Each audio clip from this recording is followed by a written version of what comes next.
Lars Eric, thank you so much for inviting me to speak to your Rotary Club this evening. I'm honored to share my experience interviewing and writing about Sachiko Yusui, a Nagasaki atomic bomb survivor, and the influence her study of Gandhi and his nonviolent philosophy had on her healing, her striving for personal peace, and later her courage to speak out publicly against nuclear weapons and for world peace. Today, the doomsday clock is at 89 seconds to midnight. Sachiko's story is as important as ever as tensions and wars increase around the globe, in particular in Ukraine.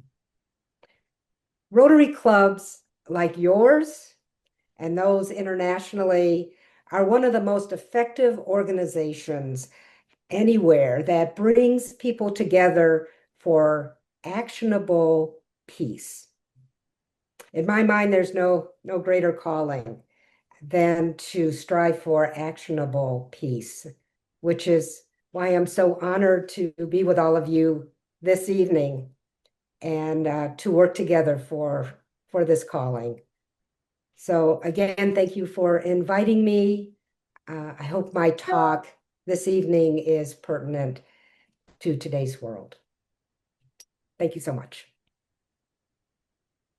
I mentioned Gandhi because I'm happy to share with you a nonfiction book, this one, that I've written about a Nagasaki atomic bomb survivor, Sachiko Yusui, and Gandhi's influence on her.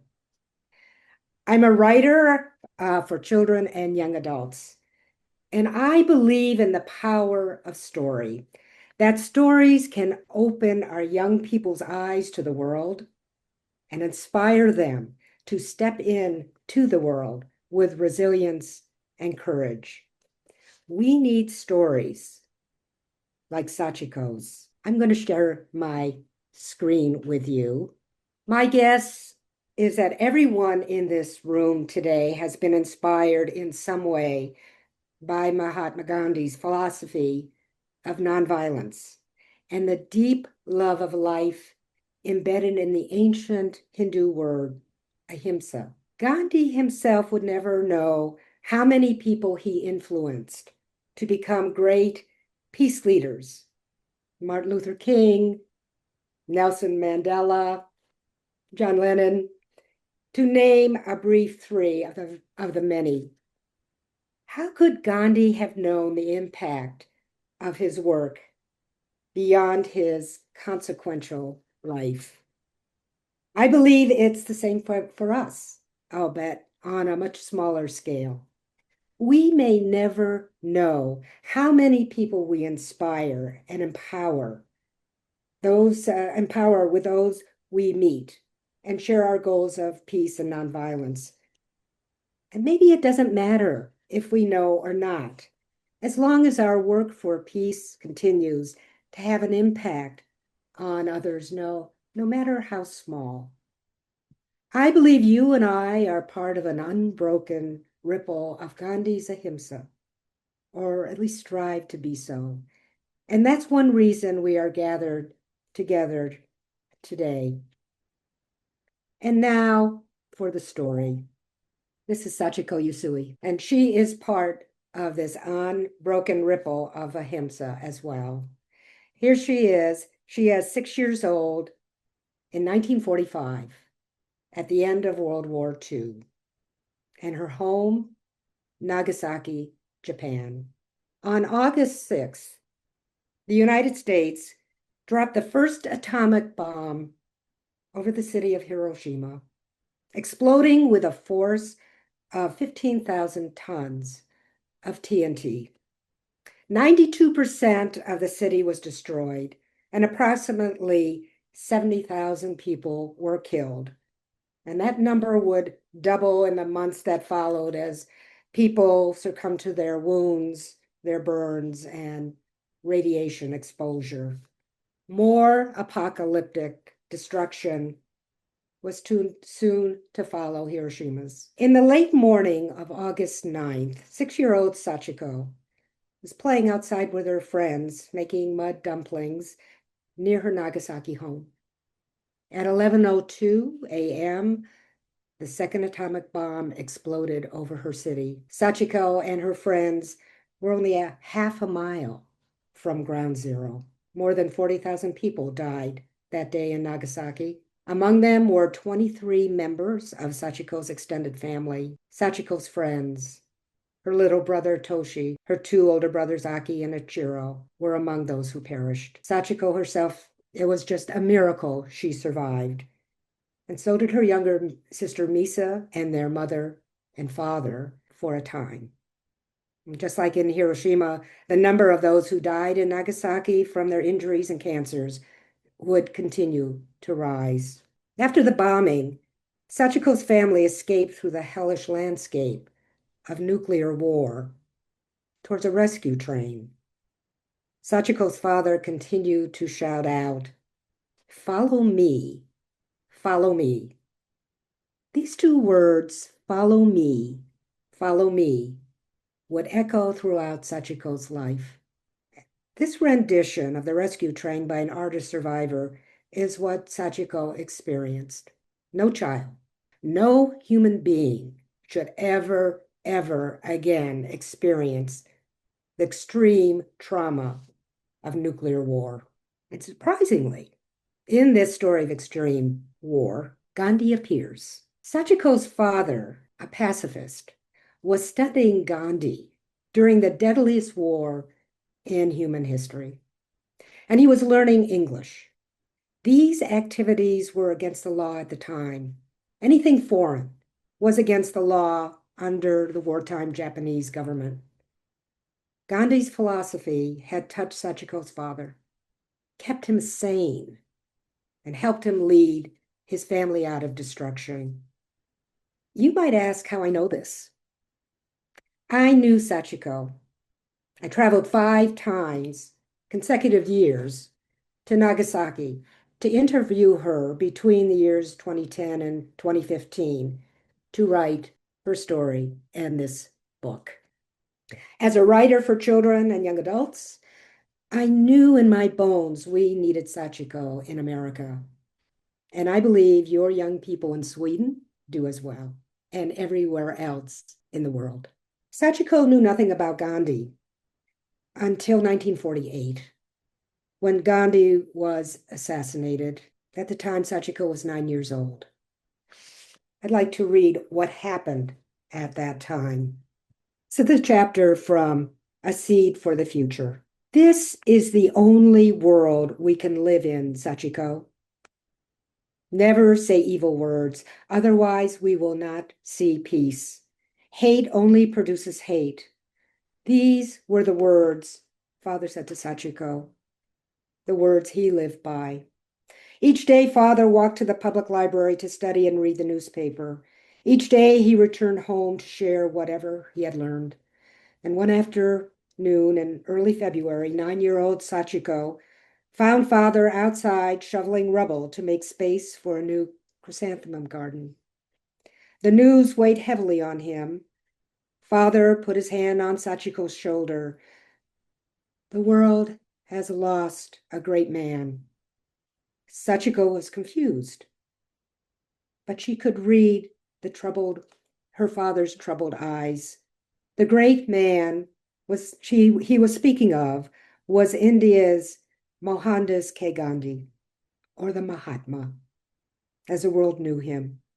Newspapers around the world reported on January 30th, 1938, Sachiko had been killed by an assassin's bullet. Father had studied Gandhi and his philosophy of nonviolence. His hand still lay on Sachiko's shoulder. You are too young to read Gandhi's work, Sachiko.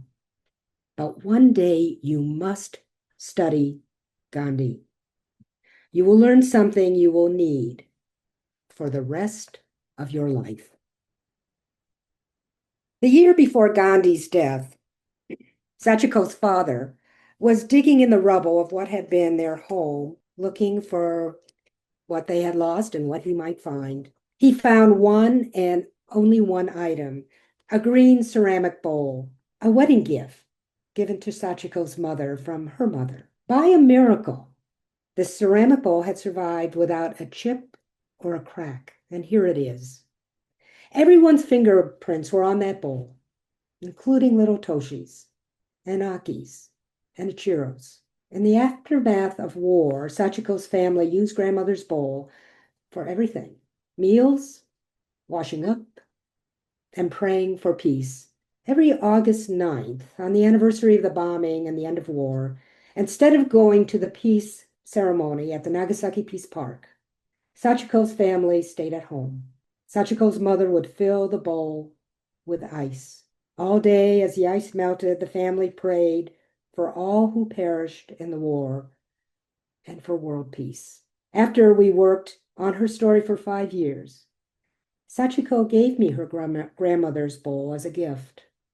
A bowl of trust and friendship, a bowl of peace, a bowl of ahimsa. When Sachiko was 20, her father died from stomach cancer. Because of the intense radiation exposure, Hibakusha, the Japanese atomic bomb survivors, were diagnosed with more and more cancers. Leukemia, thyroid cancers, and many others were on the rise. Sachiko remembered her father's words about Gandhi and her father's own words, "Follow me, follow me." And so she did.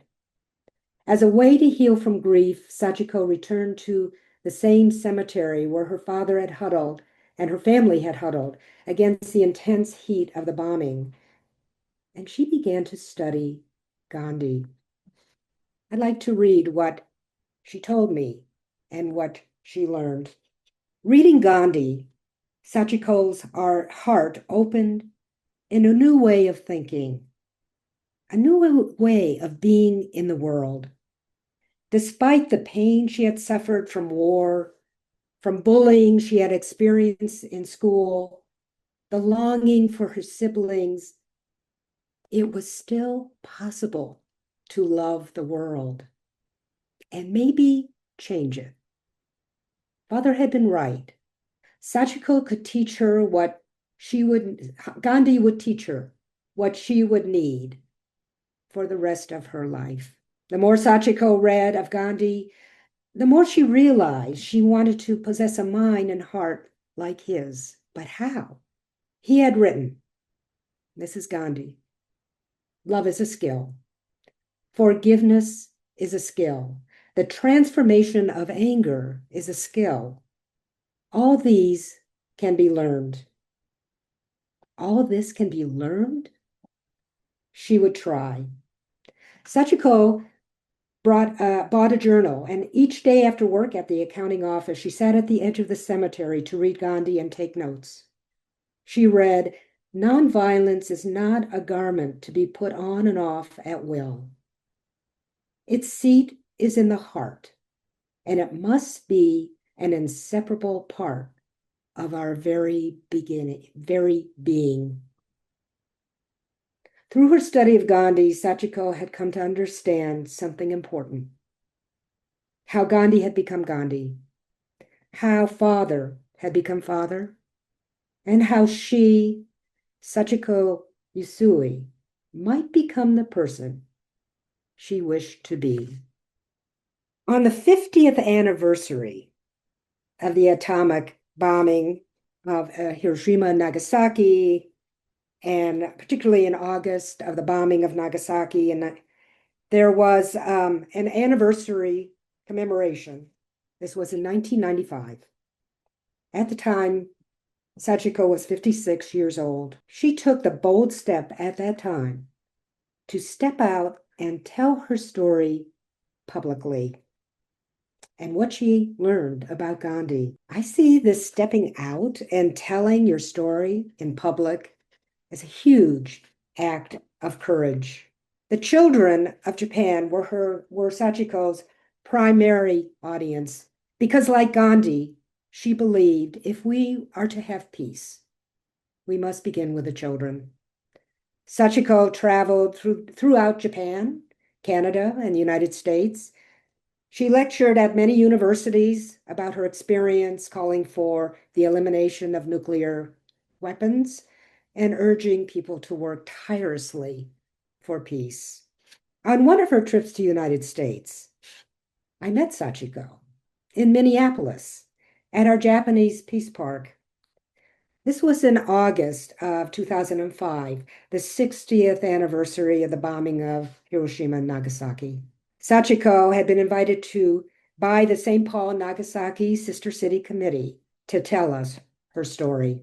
Every August 9th, I fill a replica of grandmother's bowl with ice in community with members of the St. Paul Nagasaki Sister City Committee as we commemorate the atomic bombing of Nagasaki and we pray for peace, just as Sachiko had done.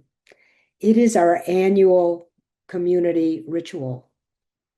I come to see Sachiko's bowl as a bowl full of peace. I know this grandmother's bowl is filled with hopes and prayers for peace, but there is much more. This bowl is filled with the skill set for peacemakers, empathy, compassion, deep listening, respect for one another, courage to reduce conflict, courage to find common ground, a profound belief in truth and justice, hope for the future, and much more. As Gandhi said, peace is a skill we can learn. I'd like to leave you with Sachiko's words, the words she would share with children, the words that echoed Gandhi and her father. She says, the most important thing is to live your life. Life is what is important. And she thought about it more. What is more, she could say? What would be the most important to remember for these kids? Sachiko looked into the eyes of the children. Remember this, every word is precious. One word can make you feel loved. One word can hurt. One word can make you cry. One word can break your heart. One word can do so much damage. One word can do so much good. Even one word can lead people. One word can protect world peace. Every word is precious. And when you grow up, remember to tell my story. Have your children tell my story, and their children, and theirs. When I asked Sachiko at the end of our time working together if there was anything else she would like to share with us, she asked us to think about these questions. What is peace? What kind of person should I be? Keep pursuing answers to these questions. Let's pursue Sachiko's questions together, not just for today, but every day. Thank you so much for inviting me to talk with you, and may we all find our personal paths to peace so we can bring our own peace into the world. Thank you again.